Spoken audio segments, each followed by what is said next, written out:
Hey guys, it's Brooke with SupertutorTV, and today I'm going to share with you a few do's and don'ts of the ACT essay.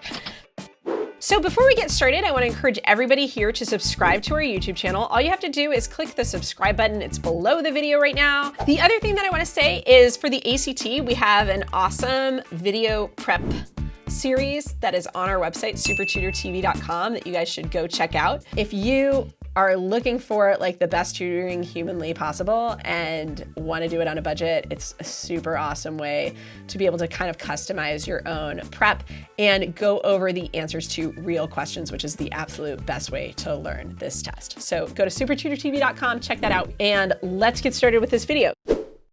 Before we get in too deep, I'm going to show you guys like an example essay prompt so that as I start to use examples of like how you might make these errors, you'll have a little bit of a gauge to go off of. This is a prompt that I wrote on social media. It's not an official prompt. I wrote it based on official prompts. Much of the information and news we read daily comes from our social media feed rather than television or print media. We read headlines from a friend's latest accomplishments, look at articles posted by people we know, and watch silly cat videos liked by our relatives. Many of our social interactions are also mediated through these platforms as we comment on other people's personal troubles, trade political ideas in response to articles, and tag each other in photographs. Unlike newspapers or television, social media allows for interactivity, a benefit generally seen as a sign of progress. But does our culture's move to social media also have drawbacks? Given the accelerating variety and prevalence of social media, it is worth examining the implications and meaning of its presence in our lives. So that's our little intro. And then we have three perspectives. I'm going to read through those perspectives quickly because I'm going to basically show you as I go through this video and I do the don'ts and the do's, I'm going to show you some arguments that would be for this particular essay topic. So we're just going through this to give you guys a little bit of groundwork so you can think it through and think what you would do. And then you can also see the kinds of ideas that I'm going to try to shun you away from. When communicating online, we lose an important sense of connection with each other as our interactions become more superficial. The result is often an oversimplification of issues and a decrease in interpersonal connections. Perspective 2 says social media allows for a more democratic world. When people can like and share content and opinions, they speak to others in a way that has a far more profound effect than impersonal media, inspiring a greater level of tolerance and equality in our society. And perspective 3 is social media challenges our assumptions about what human relationships are or can be.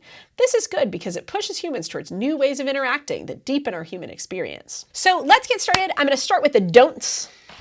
So my first don't on the ACT essay is don't repeat ideas rather than develop them. One of the habits that I see in a lot of student writing is that rather than develop ideas, they just repeat ideas, okay?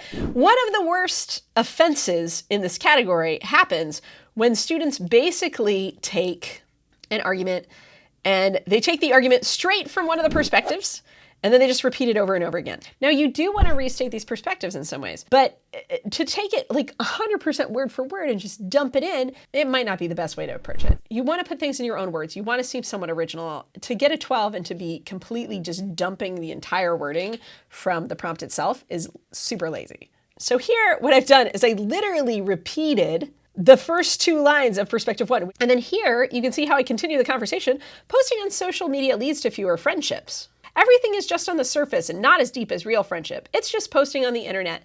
But you see how like my logic here is just kind of repeating the idea that it's superficial, but I'm not really deepening the argument. So that is not effective. You don't just want to talk about the ideas. You don't just want to try to regurgitate and loop through the idea over and over again. You want to be original. You want to look like you're actually doing some work yourself. So there's our first repetition.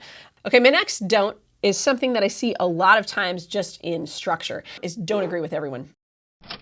What I mean by everyone is perspectives 1, 2, and 3.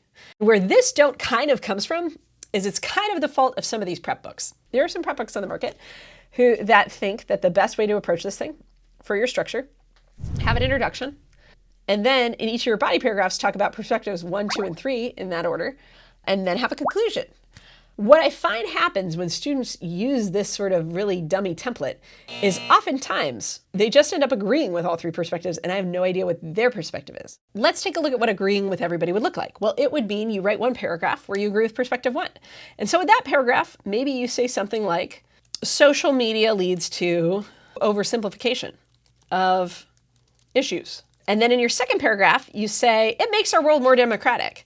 Do you see how these two ideas do not jive together? Your job is not to say, oh, this is an interesting point of view. Yeah, that's true. Oh, this is an interesting point of view. That's true. You want to build something cohesive. So what you have to do is you have to synthesize ideas together. You can't let all of these ideas exist in these like orbs of individual points of view.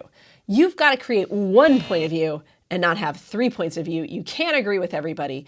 And even if you do agree with more than one person, you've got to create one cohesive point of view that makes it logical how you're agreeing with both at the same time. Does that kind of make sense? So those are our don'ts. Let's take a look at some do's. One do, and this is kind of riffing off where I just came from, is propose a clear original argument. You want to figure out what your take on this issue is. Most ideally, it's not going to exactly match one of the perspectives. It will either be kind of like one of the perspectives, but it will add to it in some way. It'll have your own voice to it in some way. Or maybe it agrees with part of it. Or maybe it takes perspectives 2 and 3 and it kind of meshes them together in sort of this hybrid. Or it can take a totally different perspective from any of these and you can rebuttal all of them and come up with your own unique perspective. That's totally awesome too. I want to make a point of view that other people nod along with. I want to make something that I can back up, that I believe in. If I don't buy it, nobody else is going to buy it either. So here's my point of view that I came up with here. Social media may impact our ability to form personal relationships for the better, but it also leads to ideological polarization. As we reinforce ideas shared by our groups, oftentimes supported by short headlines and superficial postings, we isolate ourselves from engaging in deeper conversations with those who are not like us. And as you can see, it's neither here nor there. It kind of agrees with half of perspective 1. I agree this idea of our interactions become more superficial. I agree with this idea of oversimplification of issues, but I don't agree with the decrease in interpersonal connections. I just say that the nature of those connections is polarized. So I've come up with my own take. The bottom line is I can come up with something cohesive that makes sense to me, that seems insightful, and then I'm going to be able to spool out an entire essay on. Okay, so my next do is start with concrete examples, then analyze. A thing that happens with a lot of my students is that they come up with their idea of what their thesis is, and then they come up with their concrete examples after they've come up with their thesis, and they just kind of force them together and they force them to fit. It doesn't lead to cohesiveness, and then sometimes when you start with the analysis already forced upon you, and then you try to come up with things that support it, a lot of times the connection between your concrete detail and your argument isn't as solid as it could be.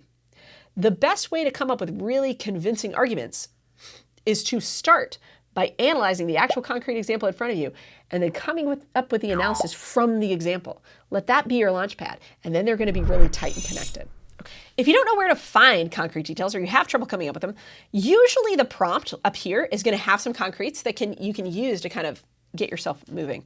And you want to be as specific as possible. So I might look up over here and see this here. Look at articles posted by people we know. So that's what I want to focus on, because I'm talking about this like political clustering in social media that goes on.